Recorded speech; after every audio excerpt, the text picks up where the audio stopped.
दोस्तों नमस्कार। दोस्तों एक मौलाना है जिसका नाम है अरशद मदनी, महमूद मदनी, जो अरशद मदनी का भतीजा है।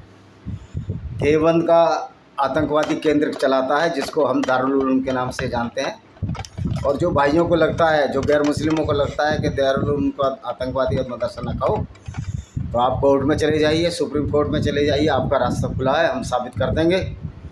दारुल उलूम देवबंद एक आतंकी मदरसा है और भारत सरकार को उस मदरसे को बंद करा देना चाहिए निवेदन के साथ। नहीं, एक दिन आएगा जब काफिर इंटरनेशनल आर्मी सारे इस्लामिक आतंकवाद को, इस्लामिक गुंडागर्दी को इनकी तशरीफ में घुसेड़ देंगे और ये दिखा देंगे कि वास्तव में जो अरशद मदनी या महमूद मदनी है वो पूरी दुनिया से डरता है। हाँ, वो नहीं डरता तो सिर्फ गंदे काम करने से नहीं डरते ये लोग, क्योंकि इस्लाम की तरबियत ही ऐसी है। मज़े की बात ये कहते हैं हम अल्लाह के सिवा किसी से नहीं डरते। मैं महमूद मदनी को चैलेंज देता हूँ कि वो अल्लाह का तसव्वुर, जो उसके दिमाग में भ्रम है, जो गलतफहमी पाली हुई है, वो अल्लाह को साबित करे। मैं साबित कर दूँगा कि अल्लाह, तुम क्या महमूद मदनी, तुम्हारे मोहम्मद साहब भी अल्लाह उससे डरते थे। अल्लाह से नहीं, वो अपने आप से डरते थे। वो यहूदियों से भी डरते थे। जब उहद की लड़ाई में मोहम्मद साहब लूटने के लिए गए, माले गनीमत के नाम पर ये लूट मचाया करते थे, आपको सर्वविदित है। तो मोहम्मद का एक दांत तोड़ दिया, आप सामने के 2 दांत तोड़ दिए। अबू सुफियान की पत्नी हिंद ने इनके चचेरे भाई का कलेजा निकाल लिया और इनको इतनी मार पड़ी कि मोहम्मद साहब लाशों के बीच में छिप गए, जो मुसलमानों की लाशें थीं। अबू सुफियान ने बार बार आवाज़ लगाई, कभी और के नाम पर, कभी किसी और के नाम पर है कोई। औरतें उनकी गाजा बजाती आई थी। अल्लाह ताला उज्जाल मद, जो उनकी 3 देवियां थीं, उनकी पूजा कर रही थी गाजे बाजे के साथ और नारे लगा रही थी, हमारे साथ अल-उज़्ज़ा है, अल-मन्नात है और अल्लाह है, जो 3 देवियां थीं। वैसे तो मैं, देखिए, इन चीज़ों को मैं काल्पनिक ही मानता हूँ, लेकिन वो नारे लगा रही थी। वो एक इंसाफ के लिए लड़ रहा था अबू सुफियान। इधर से मुस्लिम फ़ौज नारे लगा रही थी, हमारे साथ अल्लाह है। लेकिन उस अल्लाह ने भी साथ छोड़ दिया जब अबू सुफियान के काफ़िले ने मोहम्मद के आगे 2 दांत तोड़ दिए, इनको घूंसा मारा। ये लाशों के बीच में डर के छिप गए। तो पैगंबर, तुम्हारे तो पैगंबर भी डरते थे। पैगंबर को भी मालूम था ये जो अल्लाह मैंने बनाया ये नकली अल्लाह है, इसका कोई एग्जिस्टेंस नहीं है। तो तुम क्या, तुम्हारा तो पैगंबर भी डरता था। उहद की लड़ाई में अंदर छिप गया। तब मुसलमानों ने देखा 2 आंखें चमक रही हैं। पहले तो मुसलमानों ने समझा कि मर चुके हैं, लेकिन जब 2 आंखें चमक रही थी तो समझ गए हमारा पैगंबर जिंदा है। तो दोस्तों, जब पैगंबर भी उहद की लड़ाई में डर गया, जो पैगंबर ये कहता कहता मर गया, इस दुनिया से चला गया कि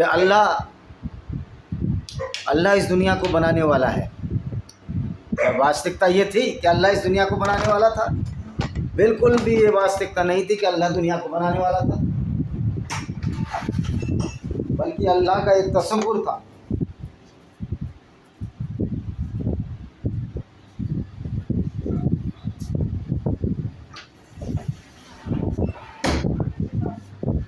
बल्कि अल्लाह एक झूठा तसव्वुर था जो मोहम्मद ने अपने फ़ायदे के लिए पैदा किया था।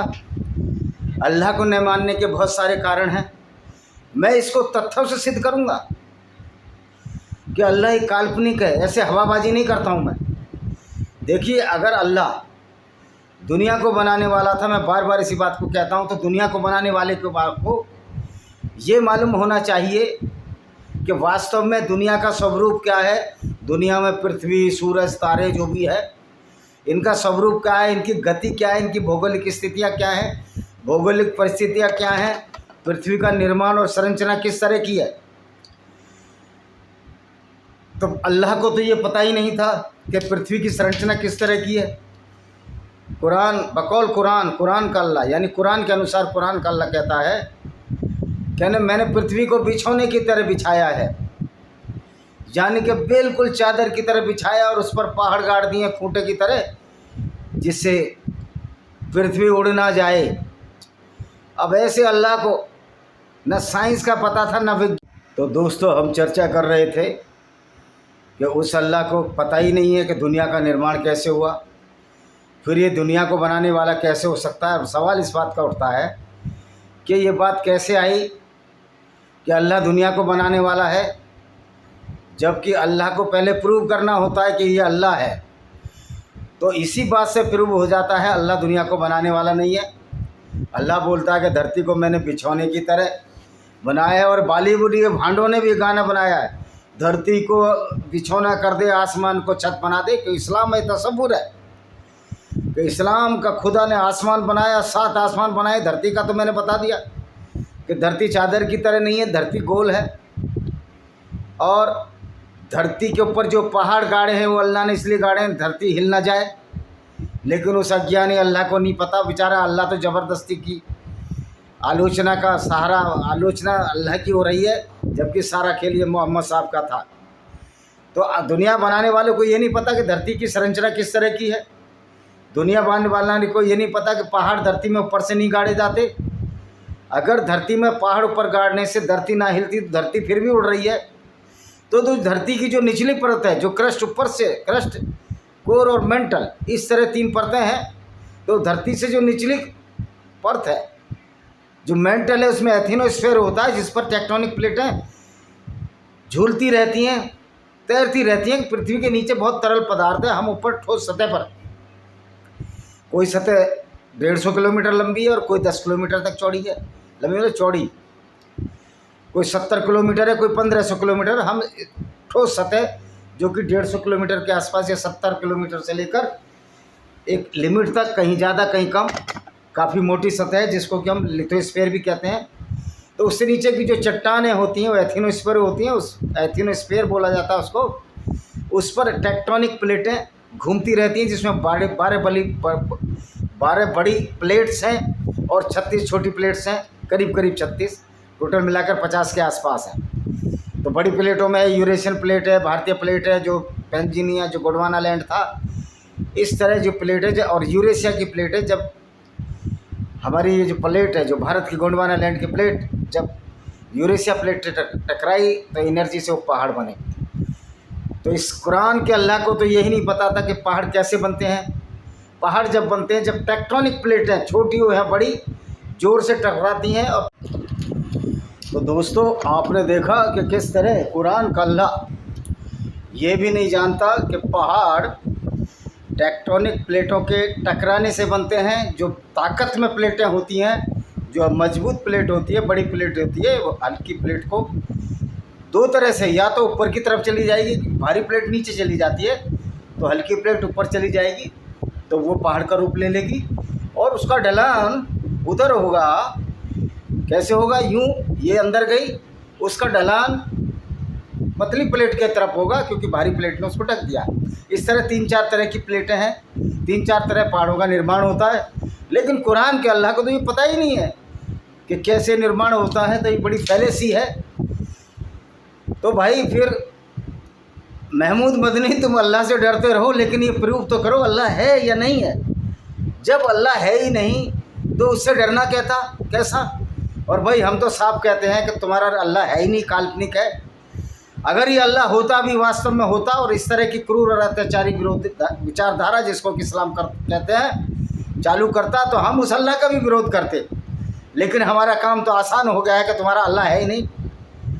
कुरान ने अपनी मूर्खता से सिद्ध कर दिया है कि अल्लाह नाम का जो तसव्वुर था, जो अल्लाह नाम की कल्पना थी, मोहम्मद ने अपने दिमाग से बनाई, जिसका कि आज प्रूव हो गया है कि अल्लाह कुछ नहीं है, अल्लाह कुछ नहीं जानता, अल्लाह इलिटरेट, क्या अल्लाह है ही नहीं, तो जानेगा क्या?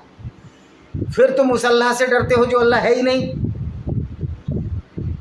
और उस अल्लाह के नाम पर जो काल्पनिक अल्लाह ऐसे कुकर्म करते हो, ऐसी किताब को पढ़ते हो जो पूरी दुनिया में नफ़रत फैलाने के काम आ रही है।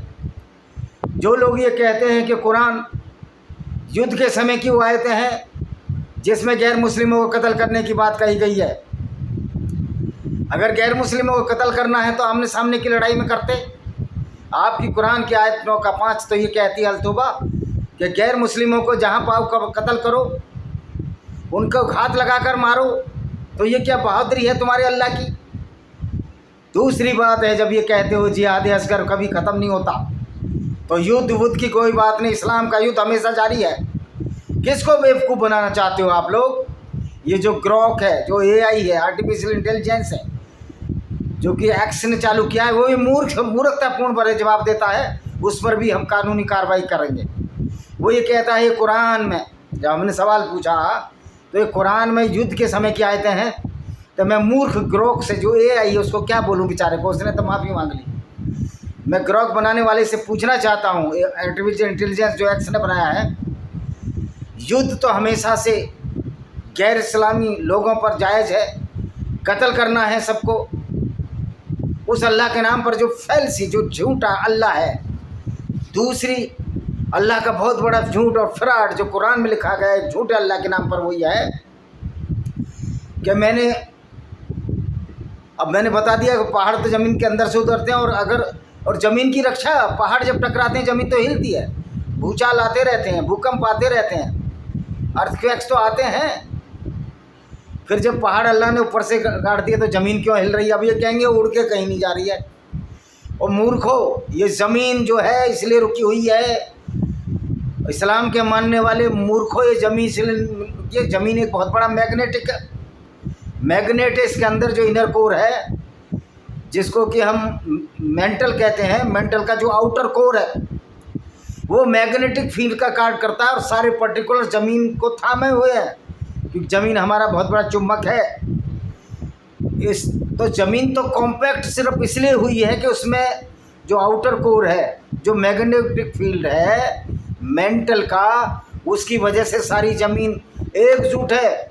कितने भी पहाड़ टकरा जाएं, कितनी भी पृथ्वी आपस में टेक्टोनिक प्लेट टकरा जाए, ये पृथ्वी का डिसइंटीग्रेशन नहीं हो सकता जब तक कि पृथ्वी का ग्रेविटेशनल फोर्स इतना कम ना हो जाए कि वो जो देखिए या तो ग्रेविटेशनल फोर्स ख़त्म हो जाए, वो हो नहीं सकता, क्योंकि इस ग्रेविटेशनल फोर्स की, ग्रेविटी की वजह से पृथ्वी बिग बैंग थ्योरी से कंपैक्ट हुई है, जुड़ी है। जो भारी मटेरियल हैं, जो भारी मतलब भारी, मैं बोल रहा हूँ वेट वाले, वो अंदर चले गए, मैग्नेटिक फील्ड का रूप ले दिया और पृथ्वी कॉम्पैक्ट हो गई। पृथ्वी जब तक डिसइंटीग्रेट नहीं हो सकती, जब तक कि कोई बाहरी ताकत इस पर इतनी ना लग जाए, दोनों तरफ जो गेंद जैसी पृथ्वी है कि इसको चारों तरफ से फाड़ ना दे, तब तक पृथ्वी डिसइंटीग्रेट नहीं हो सकती। और इसके लिए बहुत बड़े ग्रेविटेशनल फोर्स की आवश्यकता है, क्योंकि सूर्य में भी ग्रेविटी है, लेकिन वो इतना दूर है हमसे कि वो हमारी पृथ्वी को तोड़ नहीं सकता। ऐसा कोई ग्रेविटेशनल फोर्स अभी तक नहीं है। जब होगा तो पृथ्वी डिसइंटीग्रेट हो जाएगी, नो डाउट। तो भाई, ये तुम्हारे अल्लाह को सिवाय अल्लाह के नाम पर जो अज्ञानता तुम्हारे प्यारे नबी मोहम्मद साहब ने की, तुम्हारे मुसलमानों के साथ बहुत बड़ा प्रैंक हुआ है।